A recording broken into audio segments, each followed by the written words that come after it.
News 24 Madhya Pradesh Chhattisgarh, आपकी बात सच के साथ। और चलिए सीधे आपको लिए चलते हैं रायपुर, जहां से छत्तीसगढ़ के गृह मंत्री ताम्रध्वज साहू जी हमारे साथ मौजूद हैं। सर, बहुत स्वागत है आपका न्यूज 24 मध्य प्रदेश छत्तीसगढ़ में। आपका भी बहुत बहुत अभिनंदन, बहुत बहुत स्वागत। सर, खबरों की दुनिया में नई शुरुआत न्यूज 24 मध्य प्रदेश छत्तीसगढ़ ने आज कर दी है, क्या कहना चाहेंगे आप? सबसे पहले तो न्यूज़ 24 जो मध्य प्रदेश और छत्तीसगढ़ में आज शुभारंभ हो गया है, आपके चैनल को, आपके जितने भी वर्कर्स हैं उन सबको, और आपके चैनल के माध्यम से पूरे प्रदेश और देशवासियों को बधाई देता हूं कि ये चैनल निश्चित तौर पर अपना आयाम सिद्ध करेगा। बड़ी बात यह है कि आज नवरात्रि का पर्व है जी, और नवरात्रि के दिन आप इसका शुभारंभ कर रहे हैं, यह सबसे बड़ी शुभ मुहूर्त है। मैं माता दुर्गा के आराधना पर्व नवरात्रि की भी आप सबको बहुत बहुत बधाई देता हूं। जी, माता दुर्गा ने जिस तरह गलतियों का समन किया, अच्छाइयों की स्थापना की, आपका चैनल भी उसी दिशा में आगे बढ़ेगा। सर्वहारा वर्ग के उत्थान की दिशा में सक्रिय भूमिका अदा करेगा। गरीबों के अधिकार, हक, उनकी लड़ाइयों के लिए आप आगे आएंगे, ऐसा मुझे पूरा विश्वास है। और ढेर सारा आप सबको बधाई देता हूं आज के इस शुभारंभ अवसर पर। बिल्कुल सर। सर, लगातार हम देख रहे हैं छत्तीसगढ़ की हालत खराब चल रही है, कोरोना की रफ्तार बढ़ रही है और दिक्कतें बहुत ज़्यादा हैं, सख्तियां बढ़ाई जा रही हैं, सरकार ने तमाम फैसले लिए, लेकिन ज़मीन पर वो हकीकत नहीं दिखाई दे रही है। गृह मंत्री होने के नाते इस वक्त आपकी बड़ी जिम्मेदारी है कि प्रशासनिक अमला भी बहुत सख्ती से काम करे। कहाँ दिक्कत हो रही है सर? क्योंकि कोरोना की रफ्तार कम नहीं हो रही है, लोग जागरूक नहीं हो पा रहे, सामंजस्य की कहीं ना कहीं कमी दिखाई दे रही है सरकार और जनता के बीच में। नहीं, अभी क्या हुआ कि पिछले साल जब कोरोना मार्च में शुरू हुआ, 22-23 मार्च के आसपास लॉकडाउन लगा जी, तो नया नया था, और उसके बाद लगातार 7-8 महीने का अनुभव हमारे सामने है, प्रशासन और हमारे अधिकारियों के सामने। ये थोड़ा सा विलंब होने के कारण और बढ़ने का कारण मूल रूप से जो मैं समझ पा रहा हूँ जी, इस तरह अचानक वृद्धि हो जाएगी ऐसा किसी को एहसास नहीं था। अचानक ही आया और शुरू हुआ, हमारी तैयारियां पूरी थी, पर बड़ी बात यह हो गई कि पहले शहरों में था, इस बार गांव में भी शुरू हो गया। और सारा हमारा ओपन हो चुका था, चाहे रेलवे की बात हो, चाहे एयर की बात हो, हवाई जहाज़ की बात हो, चाहे आवागमन की बात हो, सारी चीज़ें शुरू हो गई थी, कामकाज, विकास का काम, मनरेगा। तो इसलिए भी ये थोड़ा अचानक फैलाव हुआ। एक बात ज़रूर थी, जनता में जागरूकता की बड़ी कमी नज़र आई। ये फैलाव का बड़ा कारण ये रहा जी, हम लोगों ने काफ़ी प्रयास किया कि मास्क लगाएं, सैनिटाइज करें, 2 गज की दूरी बना कर रखें, लेकिन आम जनता में मुझे लगा कि कोरोना से एक बार हम निपट चुके हैं तो भय आम जनता के मन में ख़त्म हो गया था जी, इसलिए जल्दी जल्दी पब्लिक इसको समझ नहीं पाई और बढ़ गया। लेकिन हम लोग गृह मंत्री के नाते भी और हमारे मुख्यमंत्री माननीय भूपेश बघेल जी ने लगातार मॉनिटरिंग की है, सभी विभागों को, डॉक्टरों को, अधिकारियों को, प्रभारी मंत्रियों को, प्रभारी सचिवों को, संभाग स्तरीय समाज प्रमुखों को, धार्मिक लोगों को, सबसे बैठक किया, सबसे चर्चा किया, सबसे बातें की। पैसा भी हर जिले के कलेक्टरों के लिए रिलीज़ करवा दिया, बेड की संख्या बढ़वाई गई, क्वारंटाइन सेंटर भी, होम आइसोलेशन की व्यवस्था भी, दवाइयों की व्यवस्था भी, ज़्यादा से ज़्यादा टेस्टिंग की व्यवस्था, वैक्सीनेशन की व्यवस्था, सारी चीज़ों की व्यवस्था बहुत तेज़ गति से कर लिए हैं। और अब उसको रोक करने के लिए लॉकडाउन किए हैं। बहुत अभी कल से अपने काबू में आना शुरू हो गया है हर ज़िले का रिज़ल्ट, अब नीचे ग्राफ आना शुरू हो गया है।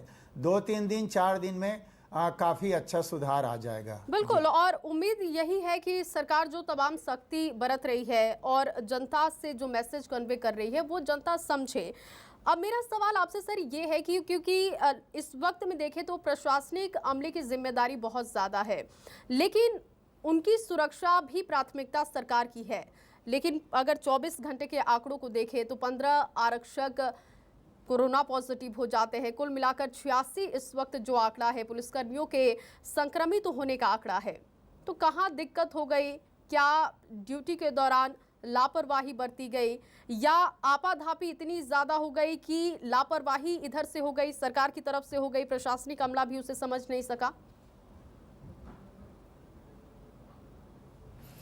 नहीं, देखिए इसमें ऐसा है, हमारा पुलिस विभाग पिछले साल जब पूरा लगातार 8-9 माह काम किया है जी, और अपने आप को बचा के काम करते हैं, मास्क लगाते हैं, सैनिटाइज करते हैं, परिवार से अलग रहते हैं, उनको पूरी सुविधा दी जाती है, उनके भोजन पानी मनोरंजन की, तो कोई आपाधापी की बात नहीं आई है जी। और न ही किसी भी प्रकार से लापरवाही की बात आई है।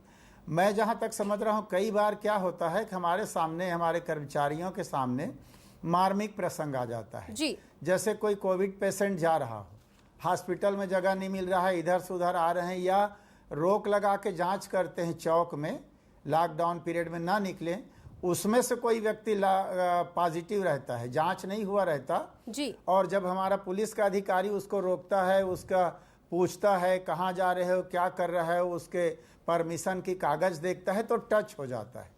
तो ये छोटा सा ऐसा कारण होता है जो अनचाहा हो जाता है, उसके कारण होता है। लापरवाही नहीं बरतते, पूरी सावधानी हमारे कर्मचारी बरत रहे हैं। जी। और कानून व्यवस्था को लेकर अगर हम बात करें तो इस वक्त लॉ एंड ऑर्डर कितना सुचारू है प्रदेश में? हमारे प्रदेश में हमारी सरकार बनने के बाद पूरे अधिकारी, कर्मचारी, जनप्रतिनिधि हमारे मुख्यमंत्री जी की सतत निगरानी में हम सब काम करते हैं और मुख्यमंत्री माननीय भूपेश बघेल जी हर हफ्ता समीक्षा करते हैं। जो लॉ एंड ऑर्डर की स्थिति हमारे प्रदेश में बहुत अच्छा है जी। कहीं पर कोई दंगा, कोई झगड़ा, लड़ाई, फसाद, इस प्रकार की घटनाएं नहीं होती। क्राइम जो होता है वो भी तुरंत रिकवर होता है। इस तरह से हमारे प्रशासनिक अमला, अधिकारी, कर्मचारी, हमारी सरकार लगातार इधर ध्यान देते हैं। इसलिए छत्तीसगढ़ में ये महामारी, वैश्विक महामारी की बात अगर छोड़ दें तो अमन, चैन और शांति है। जी, लेकिन अगर आपके गृह क्षेत्र की बात करें सर, तो वहाँ पर अगर हम आंकड़ों को देखते हैं तो हत्या की बात हम कर ले, रेप की बात कर ले, ये तमाम जो घटनाएं हैं बहुत ज़्यादा हैं। तो इसको लेकर आप क्या कहेंगे? देखिए, हत्या है, रेप है, चोरी डकैती जो घटनाएं होती हैं जी, वो पुलिस का जो काम है। एक तो देखिए, अगर हम बहुत ज़्यादा कड़ाई करते हैं तो मानवाधिकार की बात आती है। तो हमारे विभाग से हम इतना कोशिश करते हैं कि अपराधियों के मन में भय बना रहे ताकि अपराध ना हो, ऐसा तो नहीं कह सकते। कौन आदमी अपने घर के अंदर बैठ के अपराध की सोच रहा है, इसको हम कैसे जान पाएंगे? 4 दोस्त एक साथ बैठते हैं और शराब पी रहे हैं और आपस में झगड़ा होकर चाकूबाजी हो जाता है, तो उसमें पुलिस क्या करेगा? उसका काम तो उसकी घटना के बाद ही होता है। घटना कम हो, इसका प्रयास हमारा विभाग जरूर करता है और उसमें हम सफल होते हैं। सबसे बड़ी बात हमारे विभाग की है कि बड़े से बड़े घटनाक्रम हुआ है यहाँ छत्तीसगढ़ में और उसको रिकवर मात्र 24 घंटे से लेके 1 माह के अंदर हमने किया। 99% रिकवरी रेट है क्राइम में हमारे यहाँ। ये बड़ा सबसे बड़ी बात है हमारे विभाग की। कोशिश करते हैं कि अपराधियों के मन में भय हो और पुलिस के प्रति और आम जनता में सम्मान हो पुलिस के प्रति। ये हमारा लक्ष्य है, ये सिद्धांत है और इस सिद्धांत के लेके हमारा विभाग काम करता है। जी, अब मैं बात नक्सल हमले को लेकर करूंगी सर, क्योंकि हमने अपने 22 जवानों को खो दिया। जिस तरीके की स्थिति हमने देखी, बहुत सारे सवाल भी सरकार पर उठाए गए। साथ ही साथ सवाल ये भी उठाया गया कि गंभीरता उतनी देखने को नहीं मिली। नक्सली हमले होते रहे, सरकार चुप रही, जबकि सरकार ने ये बात कही थी सत्ता में आने के बाद कि गोली का जवाब हम गोली से देंगे।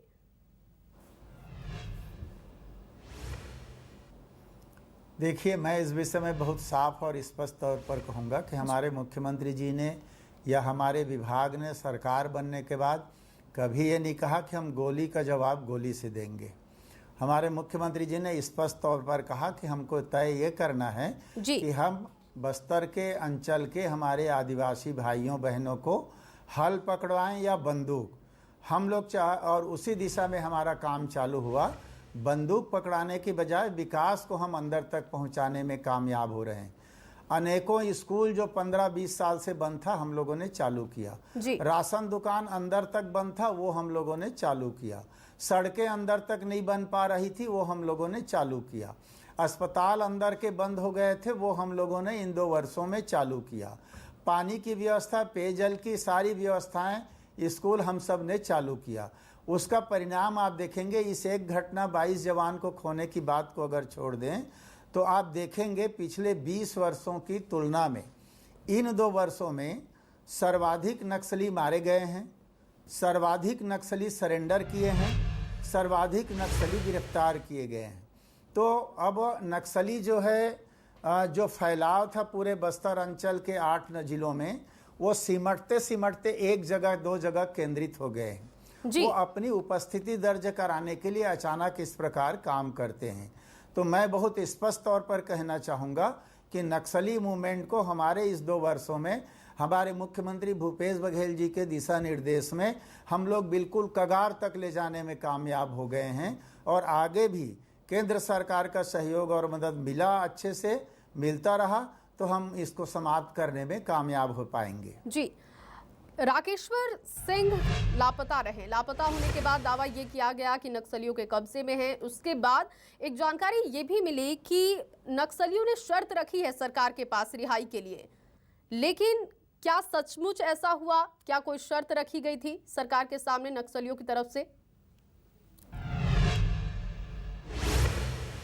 देखिए, जिस दिन एक जवान मिसिंग की बात शाम को आई, जब ऑपरेशन से और मुठभेड़ के बाद लौटे, तो उसके बाद यहाँ हमारे चैनल वालों ने मुझसे जानकारी मांगी आ करके कि उस पर क्या हो रहा है। तो मैंने उस दिन निवेदन किया चैनल को कि अभी इस पर हम लोग कोई प्रतिक्रिया जाहिर नहीं करेंगे क्योंकि ये गोपनीय काम होता है। और माननीय मुख्यमंत्री जी के दिशा निर्देश पर हमारे अधिकारियों ने और जो वहाँ के हमारे आदिवासी समाज के अध्यक्ष हैं और हमारे वहाँ के लोगों की मध्यस्थता की टीम बनी, जिसमें पत्रकारों की, मीडिया के 2-3 व्यक्तियों की भूमिका रही। इन लोगों ने जाके चर्चा किया। कोई शर्त नक्सलियों की ओर नहीं था, मध्यस्थता की टीम भेज दें ये बात था।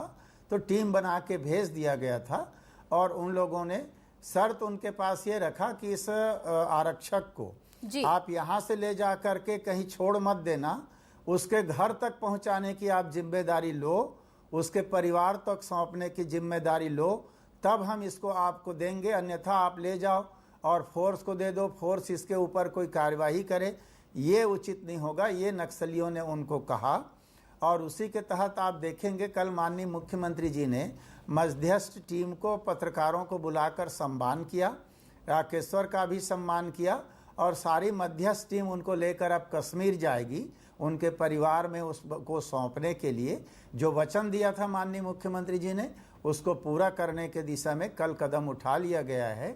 मध्यस्थ टीम पत्रकारों के साथ कश्मीर जाएगी उसको परिवार के को सौंपने के लिए। जी, नक्सली हमला हुआ तो सर सभी को उम्मीद थी कि एक बड़ा एक्शन प्लान दिखाई देगा, प्रतिक्रिया होगी सरकार की तरफ से, लेकिन जब वो स्थिति नहीं दिखाई दी तो परिजनों में गुस्सा देखने को मिला। गम तो जाहिर सी बात है कि जिन्होंने अपनों को खोया उसका गम तो है, लेकिन गुस्सा इस बात का भी है कि कब एक्शन लिया जाएगा नक्सलियों पर। देखिए, नक्सली अभियान आप भी जानती हैं और सब लोगों को इस बात को समझना चाहिए, एक्शन का रिएक्शन तुरंत नहीं होता नक्सली अभियान में जी। अगर उस समय एक्शन हुआ, 22 जवान मारे, हमारे जवान वापिस हुए और तुरंत हम उससे ज़्यादा फोर्स लेके जाते तो वो घात लगा के बैठते, तुरंत आ रहे हैं, तो 22 से हमको और ज़्यादा जवानों से हाथ धोना पड़ता। इसलिए नक्सली मूवमेंट रणनीति के तहत होता है और रणनीति हमारे अधिकारी बनाते हैं, उसके तहत परिस्थिति देखकर सूचनाएं एकत्रित कर काम आगे करते हैं। तो इसलिए ये तुरंत करने का काम नहीं होता कि कोई एक थप्पड़ मार दिया तो 2 आदमी और साथी बुला लो, 2 थप्पड़ मार के आ जाओ, ऐसा काम नहीं होता नक्सली मूवमेंट में। जी, पूर्व मुख्यमंत्री रमन सिंह ने काफी आरोप भी लगाए नक्सली हमले के बाद, और उन्होंने कहा कि सरकार की प्लानिंग अच्छी नहीं थी, सुरक्षा में बहुत बड़ी चूक हुई जिसकी वजह से हमने अपने 22 जवानों को खो दिया। लेकिन एक लंबा अनुभव उनका रहा है क्योंकि उन्होंने भी सत्ता में काम किया है, उस वक्त भी नक्सली हमले हुए, बावजूद उसके जैसी राजनीति हमने देखी, उस पर आप क्या कहना चाहेंगे? क्या इस तरीके की राजनीति जायज है इस समय में? बिल्कुल जायज नहीं है। जैसा कि आपने कहा उनका अनुभव, मेरा एक प्रश्न का उत्तर डॉक्टर रमन सिंह और उसकी सरकार दे दे। डॉक्टर रमन सिंह कहते हैं कि कोई नक्सली रणनीति नहीं है, सरकार सावधान नहीं है, इतना ऐसा हो रहा है। मेरा एक प्रश्न है डॉक्टर रमन सिंह से, 15 साल मुख्यमंत्री रहे, कौन सी रणनीति नक्सली उन्मूलन के लिए उन्होंने अपनाया जिसके तहत छत्तीसगढ़ से नक्सलियों का सफाया वो कर चुके थे, जिस रणनीति को हम नहीं अपना पा रहे और नक्सली बढ़ रहा है, बस उस रणनीति की बात हमको बता दें, हम वो रणनीति लागू करने को तैयार हैं। 15 साल में अगर वो रणनीति अपनाते तो नक्सलियों का सफाया हो गया होता। हमारा तो 2 साल है, उनके कार्यकाल में सारे स्कूल बंद, सारे सड़क बंद, सारे राशन दुकान बंद, सारे अस्पताल बंद। मैं उदाहरण सहित देना चाहता हूं, इन 2 साल में कितनी हमारी स्कूल अंदर तक खाल चालू हुआ, कितने राशन दुकान, कितने कैंप आगे बढ़ाए, कितने सड़कें आगे बढ़ाई। रमन सिंह जी को ये बात कहने के पहले गंभीरता से सोचना चाहिए। 22 जवान खोए हैं, उस समय राजनीति की बात नहीं करनी चाहिए, उस समय तो दुख का समय होता है। उनको तो ये कहना चाहिए कि ऐसे समय में राजनीति नहीं, कांग्रेस भाजपा और सारे राजनीतिक दल छत्तीसगढ़ सरकार के साथ है। ये अगर वो कहते तो मुझे खुशी होती, जनता को खुशी होती। बिल्कुल। अब मेरा सवाल टूरिज्म को लेकर है। सरकार ने इन 2 सालों में कितना काम किया? राम वनगमन पथ की भी बात करें तो कितना काम, और इसको आप कैसे देखते हैं?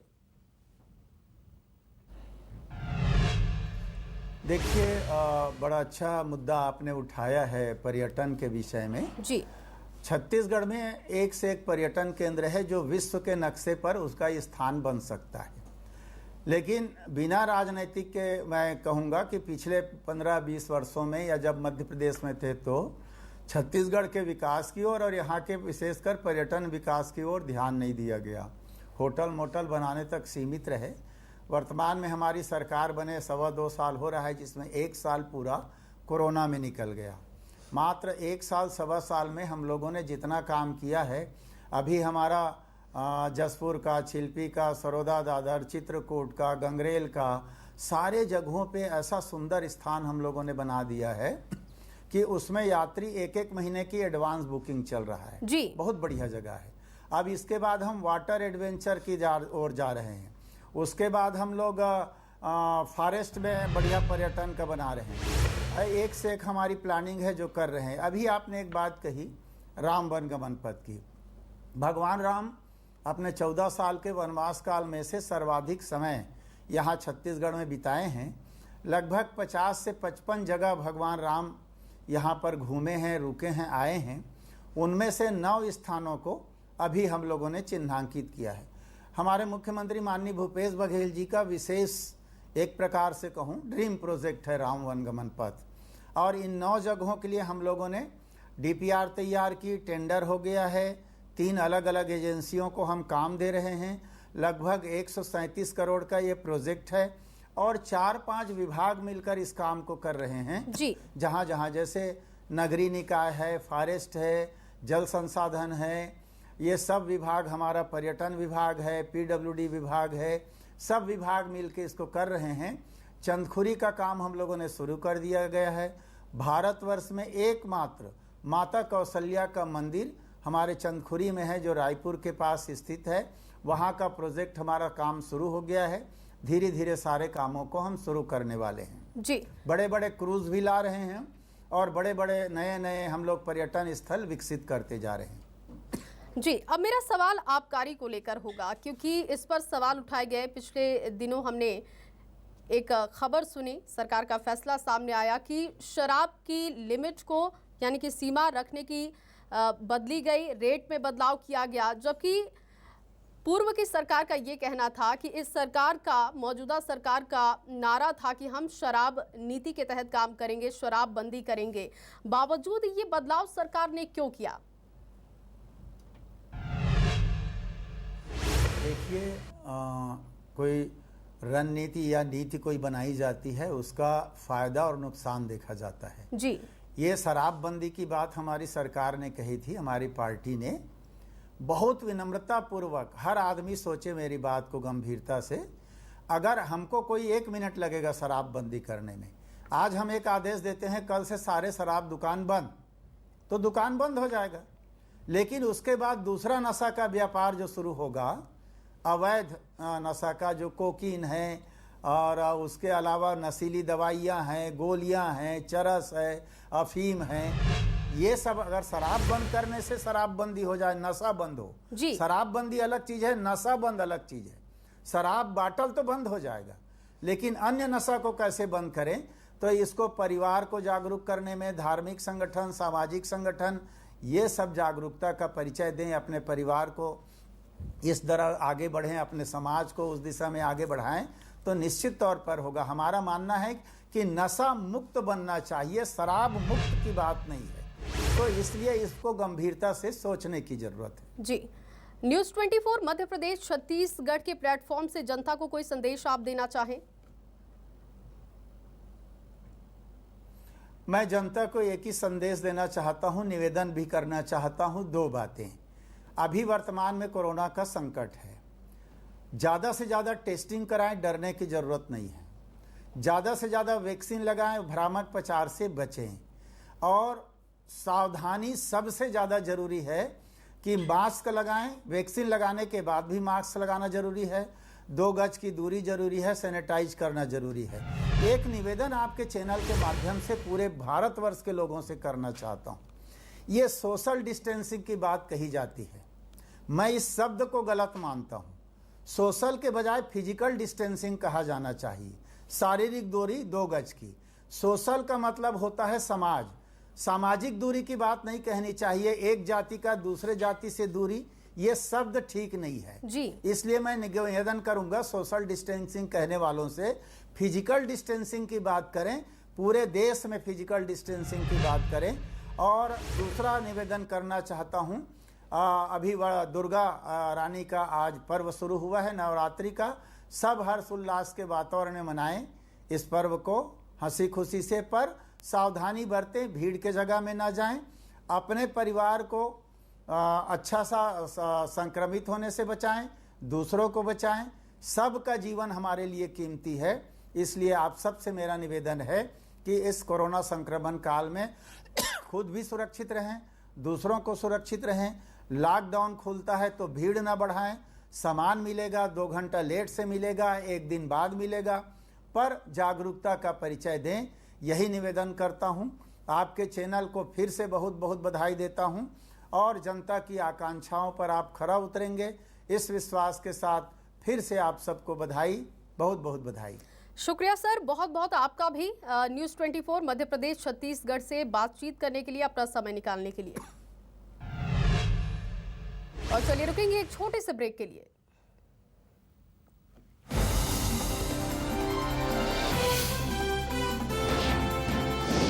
न्यूज़ 24 मध्य प्रदेश छत्तीसगढ़, आपकी बात सच के साथ।